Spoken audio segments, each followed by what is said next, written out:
ជាបឋមខ្ញុំបាទសូមគោរពជាសួរដល់លោកគ្រូក៏ដូចជាសួស្តីអ្នកទាំងអស់គ្នាថ្ងៃនេះខ្ញុំនឹងធ្វើការនិយាយនឹងបញ្យលអំពីរបៀបនៃការដំឡើងនៅ DNS server នៅលើ CentOS ដែល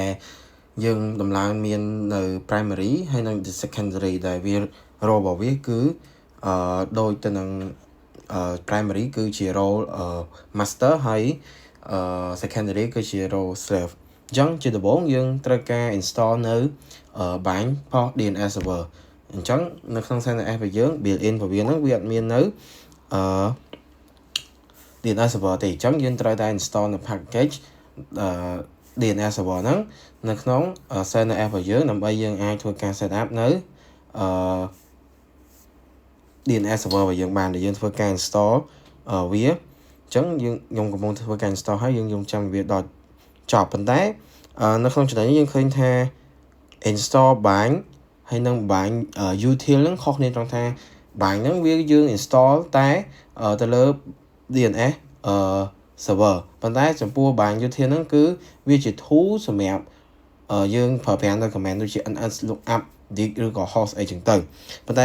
ត្រង់នេះខ្ញុំវាយនៅ command ហ្នឹងខុសអញ្ចឹងខ្ញុំធ្វើការ install ម្ដងទៀតដោយខ្ញុំដាក់ until វាមិនមែនជា util ទេអញ្ចឹងនៅក្នុងថ្ងៃហ្នឹង system របស់យើងហ្នឹង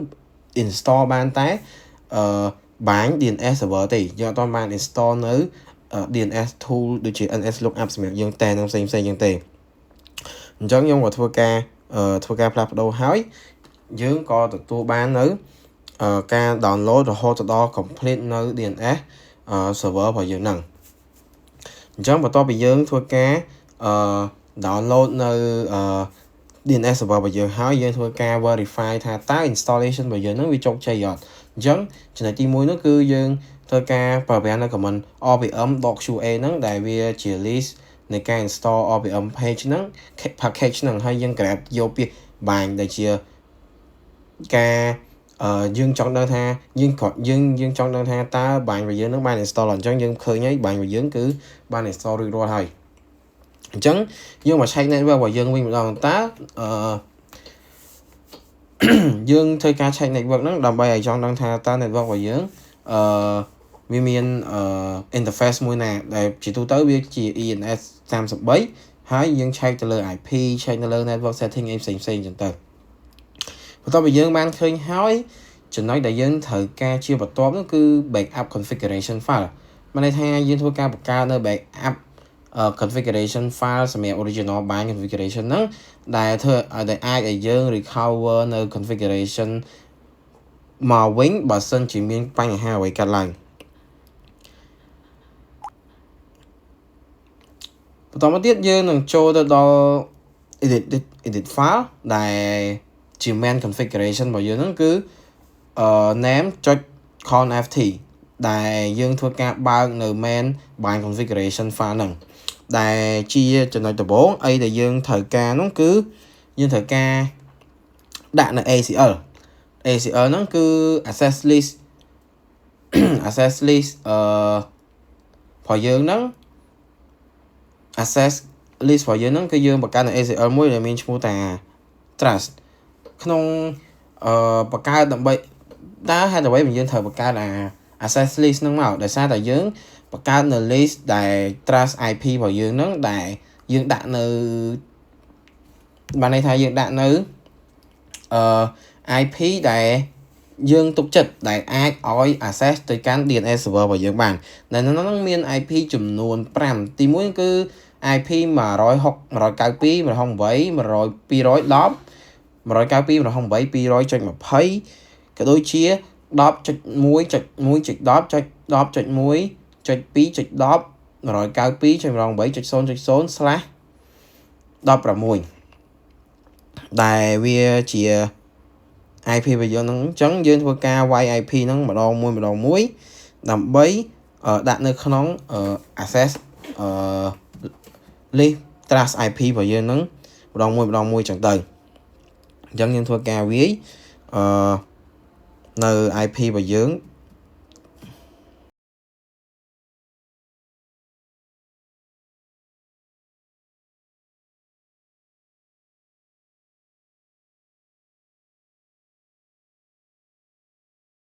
បន្តមកទៀតយើងនឹងធ្វើការ set up លើ listen port 53របស់យើងហ្នឹងដែល IP របស់យើងដាក់ឲ្យគឺ 127.0.0.1 ហ្នឹងគឺជា IP របស់ DNS server របស់យើងហ្នឹងចំពោះមួយទៀតគឺIP 192.168.100.10 ដែលយើងនឹងដាក់ហ្នឹងវាគឺជា IP ដែលប្រាប់ទៅដល់ DNS server របស់យើងក្នុងការ request នៅលើ local host របស់យើងហ្នឹងអញ្ចឹងយើងនឹងធ្វើការ set up វាđểដាក់វាមួយចឹងមកបន្តមកទៀតយើងនឹងធ្វើការដាក់នៅលើ allow transfer zone ហ្នឹងគឺជាការអនុញ្ញាតតែឲ្យតែ secondary DNS server យើងទេដើម្បី copy zone data របស់យើងហ្នឹង secondary DNS របស់យើងហ្នឹងមាននៅ IP 192.168.200.10 អញ្ចឹងបានន័យថាយើងអនុញ្ញាតឲ្យតែ secondary DNS server របស់យើងទេដែលយើងនឹងធ្វើការ set up វានៅបន្ទាប់ពីយើងធ្វើការ set up នៅ primary DNS server របស់យើងនេះរួចរាល់អញ្ចឹងបន្ទាប់ពីយើងដាក់នៅ allow transfer zone រួចហើយចំណុចបន្ទាប់ដែលយើងត្រូវដាក់ហ្នឹងគឺ allow នៅquery បានន័យថា allow នៅ query ដែលជាចំណុចបន្ទាប់នៅក្រោមនៃ allow transfer ហ្នឹងយើងដាក់ដើម្បីអ្វីយើងដាក់ដើម្បីឲ្យយើងអនុញ្ញាតតែ local host ហើយនឹង trust client មានន័យថាយើងអនុញ្ញាតឲ្យតែ local host និង trust client IP ទេដើម្បីធ្វើការ perform នៅ DNS lookup របស់យើងនឹងបានអញ្ចឹងយើងបានដាក់រួចហើយចំពោះចុងក្រោយវិញគឺយើងដាក់ include នៅ local configuration របស់យើងហ្នឹងបានន័យថាយើងដាក់នៅ additional DNS zone configuration របស់យើងដែលយើងនឹងធ្វើការ config នៅពេលក្រោយទៀតដែលយើងដាក់នៅ file ដែលមានឈ្មោះថា name.con.local ហ្នឹងដែលយើងនឹងធ្វើការ config នៅពេលដែលយើងធ្វើការ config នៅ file main configuration បាញ់ configuration file នេះ main បាញ់ configuration file នេះហើយអញ្ចឹងបន្ទាប់ពីយើងដាក់នៅ query ដាក់នៅ transfer ហើយយើងធ្វើការមើលម្ដងទៀតកន្លងមានចំណុចណាដែលយើងអាចមានការភ័ន្តច្រឡំចឹងទៅអញ្ចឹងយើងបានដាក់ហើយអ្វីដែលយើងធ្វើការបន្ទាប់នោះគឺយើងធ្វើការ save នៅ edited file របស់យើងហ្នឹងដើម្បីទុករក្សាទុកនៅ file មួយហ្នឹងយើងធ្វើការ escape ហើយយើងចុច WQ មកដើម្បីធ្វើការ save នៅ file មួយហ្នឹងបន្ទាប់ពីយើងបាន config នៅ main បាន configuration ហើយយើងចូលដល់ការ config នៅ zone របស់យើងវិញម្ដងដែលការ configuration zone នេះយើង config នៅលើក្នុង file name con.local ដែលនៅក្នុង agency ដូចគ្នាអញ្ចឹងយើងបានធ្វើការចូលទៅកាន់ edit file ហ្នឹងមកបន្ទាប់ពីយើងចូលទៅក្នុងការ edit file ហ្នឹងហើយយើងនឹងបង្កើតនៅ zone នីមួយៗដែល zone នីមួយៗហ្នឹងគឺមាន forward zone reverse zone ចំនួន2ដែលនៅក្នុង forward zone ហ្នឹងបានន័យថាគឺមានគោលបំណងតែមួយទេគឺ convert ពី domain name ទៅជា IP address ឧទាហរណ៍យើងវាយនៅ domain name ណាមួយដែលនៅក្នុងនឹងបន្ទាប់មកវានឹង convert ពី domain name ហ្នឹងទៅជា IP វិញដែលដូចនេះនៅក្នុងនេះ zonecdt.com.kh tab master ហ្នឹងដែលនៅពេលដែលយើងវាយនៅ IP វាយនៅ domain ហ្នឹងវានឹង convert ពី domain ហ្នឹងទៅជា IP address វិញនៅក្នុង convert zone ហ្នឹង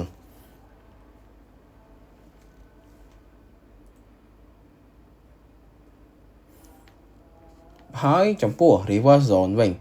ចំពោះ reverse zone គឺជាការមានន័យថាក្នុង reverse zone វា convert ពី IP address ទៅជា host name វិញដល់នៅពេលដែលយើងវាយ tab នៅ IP address ណាមួយវានឹងបកប្រែនៅ IP address នោះទៅជា domain name ឬក៏ host name ជាជំនួសឲ្យនៅ reverse zone ហ្នឹងហើយចំពោះនៅក្នុង DNS server របស់យើងនេះយើងនឹងបង្កើត reverse zone ចំនួន2គឺ reverse zone 1សម្រាប់ IP 168.92ចំពោះ reverse zone មួយទៀតគឺសម្រាប់ IP 1.10.1 ហ្នឹងរបស់យើងអញ្ចឹងយើងបានដាក់នៅ zone នីមួយៗរួចហើយដែល private zone ហ្នឹងគឺយើងដាក់នៅក្នុង file db.cadt.com.ka ហើយចំពោះ reverse zone ទី1យើងដាក់នៅក្នុង db.168.92 ហើយនឹងចំពោះreverse zone ទី2ចំពោះ IP 1.10 ហ្នឹងយើងនឹងធ្វើការដាក់នៅក្នុង zone db.1.10 ដែលយើងនឹងធ្វើការចូលទៅក្នុងការ config នៅ file ទាំង3ហ្នឹងបន្ទាប់ពីយើងធ្វើការកំណត់ zone វារួចហើយអញ្ចឹងឥឡូវយើងធ្វើការកំណត់នៅ zone នីមួយៗរួចហើយយើងធ្វើការត្រួតពិនិត្យម្ដងទៀតហើយយើងនឹងធ្វើការ save នៅ configuration file មួយហ្នឹងយើងបន្ទាប់ហើយយើងនឹងចូលធ្វើការចូលទៅក្នុងការ create នៅ file របស់ zone នីមួយៗហ្នឹងប៉ុន្តែដំបូងមុននឹងធ្វើការកើតនៅ file zone នីមួយៗហ្នឹងយើងធ្វើការបង្កើតនៅ directory zone មួយសិនដើម្បីវាអាច store នៅ zone configuration របស់យើងបាននៅក្នុងនេះយើងបង្កើត directory ដែលមានឈ្មោះថាconf មានតែឈ្មោះថា zones បន្ទាប់ពីយើងធ្វើការបង្កើតនៅ directory មួយហ្នឹងហើយយើងនឹងចូលបន្តទៅកាន់ edited file forward zone របស់យើងដែលយើងធ្វើការបង្កើតfile ដែលមានឈ្មោះថា db.cadt.com.kx ហ្នឹងដែលយើងធ្វើការបង្កើត edited file មួយហ្នឹងសម្រាប់ forward zone របស់យើង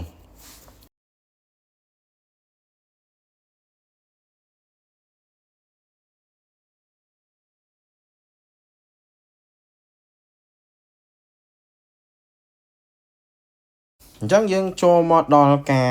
config នៅforward zone file របស់យើងហ្នឹងដែលជំហានដំបូងហ្នឹងគឺយើងដាក់ TTL ហ្នឹងយើងចង់ដាក់ដើម្បីអ្វីដើម្បីយើងធ្វើការកំណត់ឲ្យ DNS server យើងហ្នឹង record នៅ cache ហ្នឹងរយៈពេល1ថ្ងៃចំពោះចំណុចនេះយើងដាក់ចំនួនយើងដាក់ជា second ទេយើងដាក់ជាងមុនជាថ្ងៃទេយើងដាក់64800 seconds ដែលយើងគិតជាថ្ងៃទៅវាស្មើជាមួយនឹង7ថ្ងៃ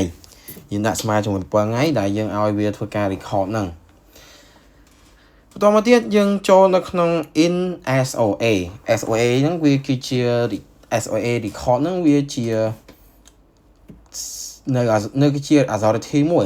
ដែលធ្វើការ record នៅ identify ដូចជា primary DNS server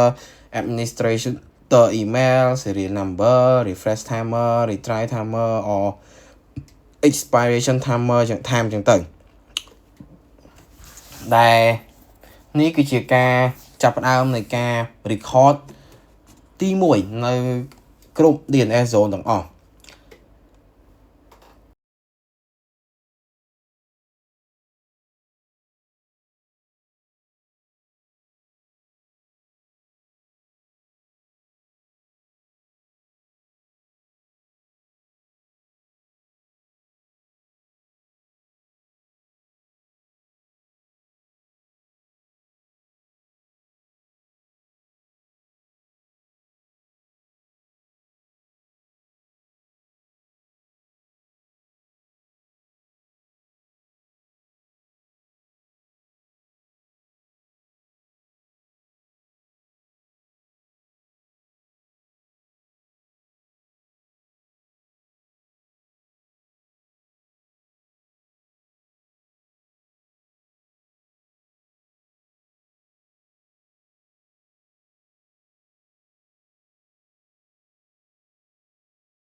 បន្តមកទៀតយើងនឹងធ្វើការដាក់នៅ IP in IP 192.168.200.10 និងមួយទៀត.200.10 ហ្នឹងគឺយើងធ្វើការ record នឹងឲ្យវា map ទៅ ប្រសិនបើសិនជាយើងធ្វើការ type នៅ cadt.com.kh ហ្នឹងវានឹងបោះនៅ IP 192.168.100.10 ហ្នឹងហើយ IP មួយទៀតសម្រាប់ domain ដដែលហ្នឹងគឺដើម្បី offering នៅ redundancy បន្តមកទៀតចំពោះ ns1cadt.com.kh ហ្នឹងគឺយើងដាក់ទៅលើយើង specify ទៅលើ authoritative name server ហ្នឹងហើយទី2ក៏ដូចគ្នាដែរគឺយើងដាក់ authoritative secondary authoritative DNS server ហ្នឹងដូចគ្នាចំពោះ NS NA 192.168.10 ហ្នឹងមានន័យថានៅពេលដែលយើងធ្វើការដាក់នៅ IP មួយហ្នឹងវានឹង map ទៅកាន់ NS1 ចំពោះ NS2 វិញក៏ដូចគ្នាដែរវានឹង map ទៅកាន់ពេលយើងវាយ IP មួយហ្នឹងវានឹង map ទៅកាន់ NS2 ហ្នឹងហើយចំពោះ host 1ហ្នឹងវានឹង map host 1ទៅកាន់ IP ប៉ុណ្ណឹង 10.1.10 ហ្នឹងហើយ host 2ទៅកាន់ 10.2.1.2.10 ហ្នឹងបន្ទាប់ពី forward zone ហើយយើងនឹងចូលទៅកាន់zone បន្ទាប់file របស់ zone បន្ទាប់វិញគឺ file របស់ reverse zone ម្ដងដែលយើងបង្កើតនៅ edit file សម្រាប់ reverse zone ហ្នឹងគឺ db reverse zone ទី1របស់យើងហ្នឹងគឺ db.168.192 យើងនឹងធ្វើការចូលទៅក្នុង edit file ហ្នឹងដែលនៅក្នុង reverse zone edited file ហ្នឹងវាក៏មិនខុសគ្នាពី forward zone ដែរដែលយើងកំណត់នៅការ record cache ហ្នឹងដូចគ្នារយៈពេល7ថ្ងៃដូចគ្នាចំពោះការ record cache នៅក្នុង DNS server របស់យើងហ្នឹងហើយនៅក្នុង SOA ការ record ហ្នឹងក៏ដូចគ្នាដែរតែចំពោះns1cadt.com.kh ហើយជាមួយនឹងមួយទៀតគឺ admin.cadt.com.kh តម្លៃនេះដូចជាលើស A មួយដែលយើងនឹងធ្វើការលុបចោលបាទហើយបន្តមកទៀតយើងនឹងធ្វើការចូលទៅដល់ការ config នៅចំណុចជាបន្ទាប់ក៏យើងដាក់នៅ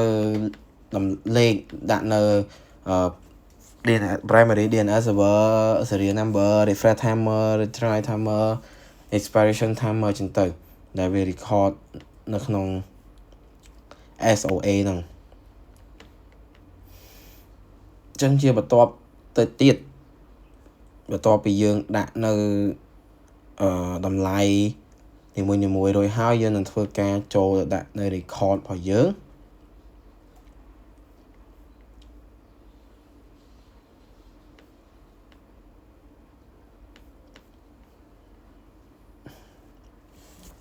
ហើយចំពោះនៅក្នុង reverse zone file នេះគឺវាមាននៅ content នៅ PDR record ដែល PDR record ហ្នឹងបានន័យថានៅពេលដែលយើងមាន IP 10.100 អញ្ចឹងទៅនៅក្នុង PDR ហ្នឹងវានឹង record ទៅជា ns1.cadt.com.kh របស់យើងហ្នឹងដូចយើងបានដាក់អញ្ចឹងនេះគឺ 10.100 ហ្នឹងនៅក្នុង PDR ns1.com.kh ហើយនៅក្នុង10.គេបន្តមកទៀតយើងនឹងដាក់នៅក្នុង10.200 នៅក្នុង PDR ដែលវានឹង map ទៅកាន់ns2.com.cadt.com.kh វិញម្ដងបន្តមកទៀតយើងនឹងធ្វើការ save នៅ configuration file សម្រាប់ reverse zone ទី1ហ្នឹងហើយយើងនឹងចូលទៅកាន់ reverse zone ទី2វិញម្ដងដែលចំពោះ IP 1.10 វិញម្ដងដែលយើងនឹងធ្វើការបង្កើតនៅ edited file មួយសម្រាប់ zone មួយហ្នឹងគឺដូចគ្នាទេយើងដាក់នៅក្នុង directory zone ដែលវាមាននៅឈ្មោះ file របស់វាដែលយើងបានដាក់ហ្នឹង db.1.10.1 ហ្នឹង 1.10 សុំទោស ចឹងយើងធ្វើការចូលទៅ config ដែលចំណុចត្រង់ហ្នឹងយើងអត់មានអីខុសគ្នាទេដែលចំណុចខុសគ្នាតែមួយនោះគឺ IP យើងធ្វើការដូរនៅ IP ពី 192.168 ហ្នឹងទៅកាន់ IP 10.1 និង 10.2 វិញ10.1 សំទោស 10.1 វិញសម្រាប់ធ្វើការ map ពីកាន់ IP ហ្នឹងទៅកាន់website យើងហ្នឹងដែលមាន host1.cdt.com.kh host2.cdt.com.kh វិញម្ដងហើយចំពោះconfiguration អីផ្សេងការដាក់នៅពេលវេលាដាក់អីគឺនៅដូចគ្នាទាំងអស់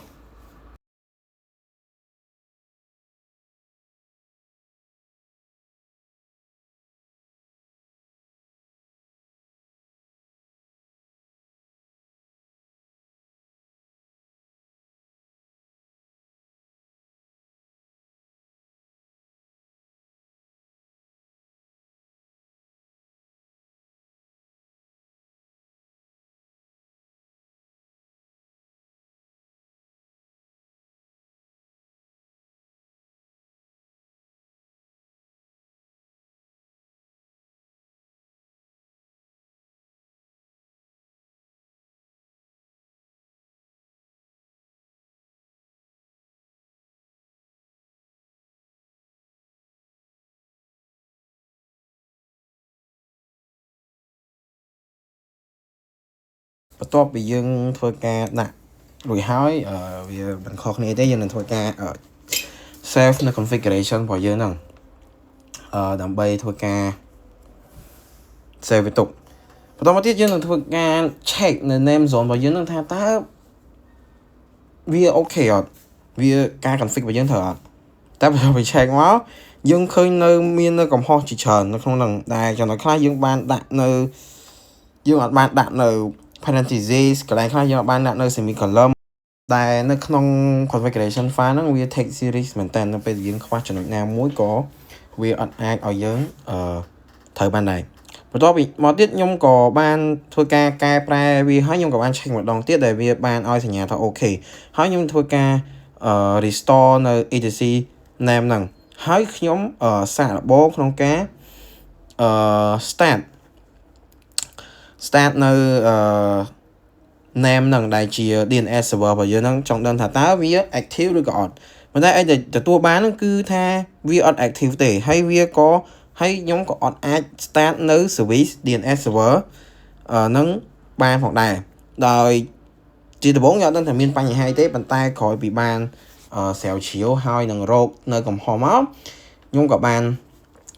ធ្វើដឹងនៅកំហុសរបស់ខ្លួនឯងហើយ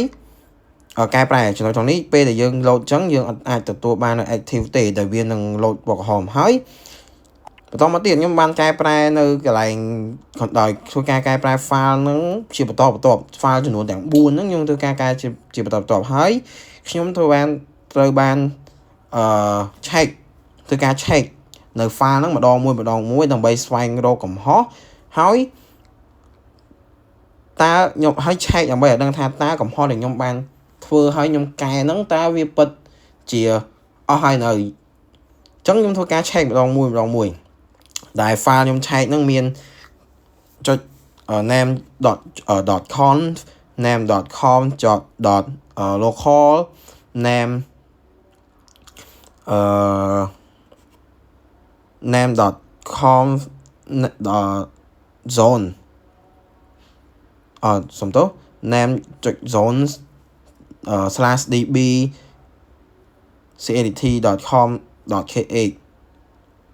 អូខេយើងធ្វើការ cat ទៅលើ file ហ្នឹងទៀត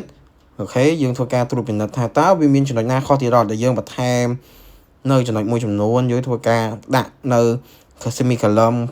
parentheses អីតាមត្រូវហើយអូខេយើងធ្វើការ check ហើយយើងចូលទៅដល់ reverse zone មួយទៀត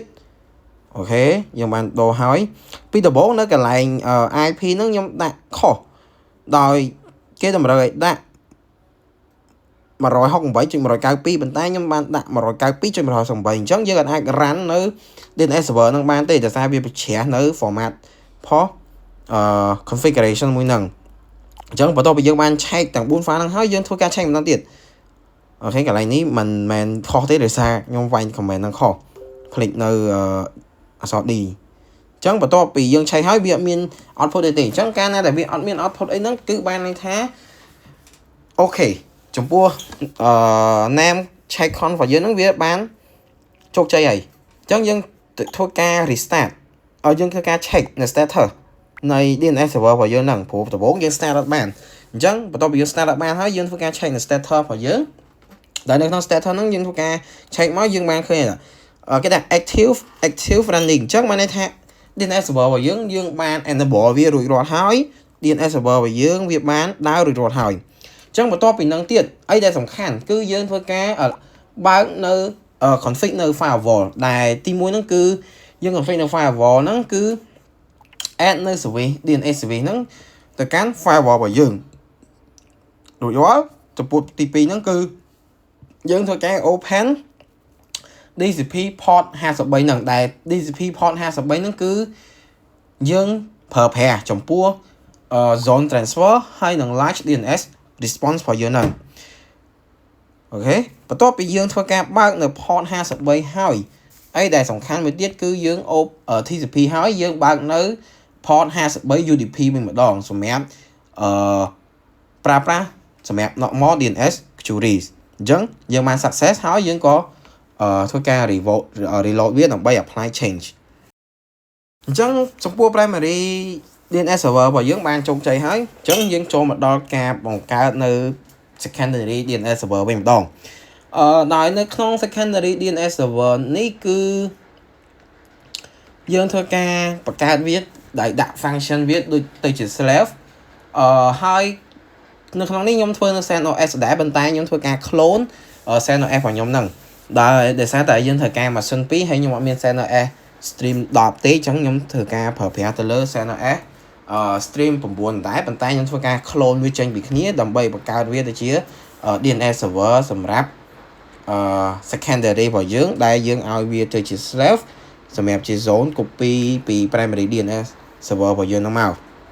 អញ្ចឹងចំណុចតនេះវាមានខុសគ្នាទេដែលយើងធ្វើការចូលទៅ config ទៅក្នុងfile name file con ដែលជា main បាញ់ផុស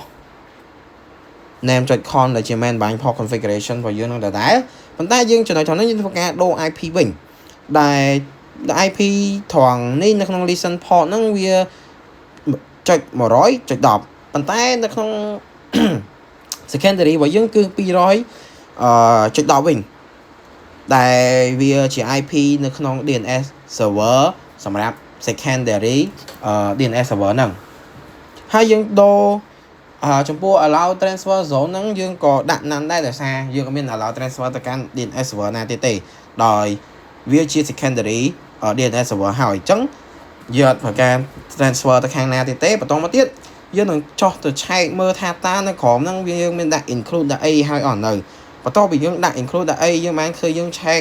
ដូចបើឆែកវាហើយយើងធ្វើការ save នៅ configuration file ហ្នឹងមកដោយនៅក្នុង secondary configuration ផុស DNS ហ្នឹងវារៀងងាយហើយលឿនជាងprimary ទេអញ្ចឹងចំណុចបន្ទាប់ដែលយើងត្រូវការហ្នឹងគឺយើងធ្វើការចូលទៅក្នុង configuration file របស់ config local ហ្នឹងដែលនៅចំណុចខាងនេះយើងធ្វើការផ្លាស់ប្ដូរដោយសារនៅក្នុង primary វាជា master អញ្ចឹងនៅក្នុងចំណុចនេះរាល់ zone នីមួយទាំងអស់យើងនឹងធ្វើការផ្លាស់ប្ដូរវាទៅជា slave វិញទាំងអស់ដោយសារតែវាជា secondary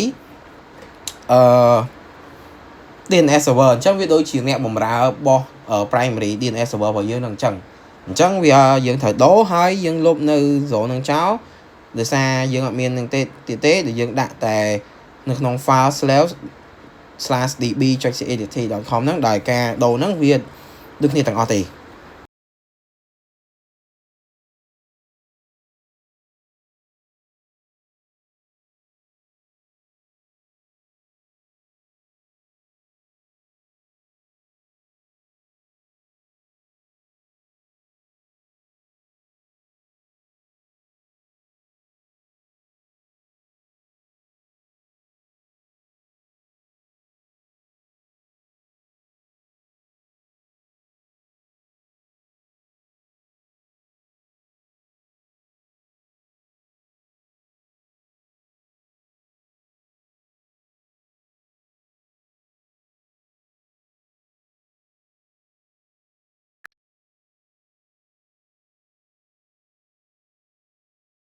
ចំពោះអីដែលយើងថែមនៅក្នុងនេះបន្ទាប់ពីយើងដាក់ហើយយើងថែម master ដើម្បីឲ្យវាដឹងថាតើ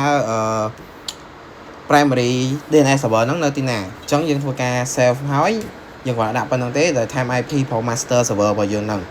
តែជា primary DNS server ហ្នឹងយើងធ្វើការ save វាហើយយើងចេញមកវិញបន្ទាប់ពីយើងធ្វើការ config នៅ name con ហើយនិង name con local ហើយដែលជា zone file ទាំងពីរហ្នឹងយើងនឹងធ្វើការ check ដូចនៅក្នុង primary ដែរយើងធ្វើការ check ថាតើវា work ហើយនៅអូខេយើងបន្ទាប់ពីយើង check ហើយវា work ហើយយើងនឹងធ្វើការ check ដក set មួយទៀតដើម្បីចង់ដឹងថាតើវា load នៅ serial របស់យើងនៅអញ្ចឹងយើងបាន check ឃើញហើយថាវា load នៅ serial របស់យើងហើយអញ្ចឹងយើងធ្វើការ start នៅ DNS server របស់យើងតែម្ដងដែលយើងធ្វើការ enable មក enable នៅ DNS server របស់យើងអូខេបន្ទាប់មកយើងនឹងធ្វើការ check ទៅលើ status វាជាបន្ទាប់ដើម្បីចង់ដឹងថាបន្ទាប់ពីយើង enable វាហើយ status របស់វា run active ឬក៏អត់អញ្ចឹង បន្ទាប់ពីយើងវាយនឹងហើយអូខេយើងឃើញ server របស់យើងធ្វើការ run ហើយ active ហើយអញ្ចឹងចំណុចជាបន្ទាប់នោះគឺយើងធ្វើការ verify ជាបន្ទាប់ទៀតដែលខ្ញុំនឹងធ្វើការត្រឡប់ទៅកាន់នេះគឺខ្ញុំត្រឡប់ទៅកាន់primary ដែលខ្ញុំធ្វើការ ns lookup ទៅកាន់ cat.com.kx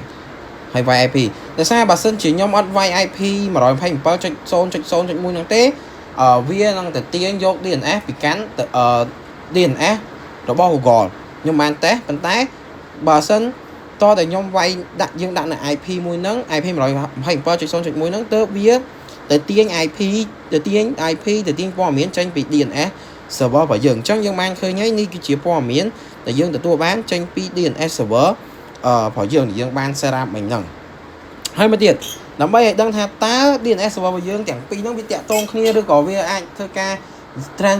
transfer មកកាន់ secondary អីឬអត់អញ្ចឹងទីមួយនោះគឺយើងធ្វើការ NS lookup សិន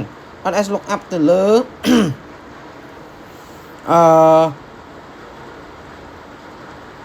ទៅលើ website មួយគឺ NS lookup ហ្នឹងយើងNS lookup ទៅលើ website ns1.cat.com.kx ហើយយើងវាយ IP ហ្នឹងមកអូខេយើងនឹងទទួលបាននេះគឺជា server DNS server របស់យើងទោះបីជាយើងនេះក៏ដោយដើម្បីបញ្ជាក់ថាតើ zone transfer ហ្នឹងបាន transfer ពី primary មកកាន់secondary អត់យើងនឹង ls មើលទៅលើ name slash ហ្នឹងបន្ទាប់ពីយើងls មើលហើយយើងនឹងទទួលបាននៅ file មួយហ្នឹងដែរ file មួយហ្នឹងគឺបោះចេញពី primary ហ្នឹងនៅពេលដែល primary fail client នៅតែអាច query ចូលទៅក្នុងDNS server ហ្នឹងបានតាមរយៈ secondary DNS របស់យើងហ្នឹងអញ្ចឹងការ config ការ set up ទៅលើ primary និង secondary DNS server របស់ខ្ញុំមានតែប៉ុណ្្នឹងទេសូមអរគុណលោកគ្រូដែលបានតាមដានទស្សនាតាំងពីដើមរហូតដល់ចប់សូមអរគុណ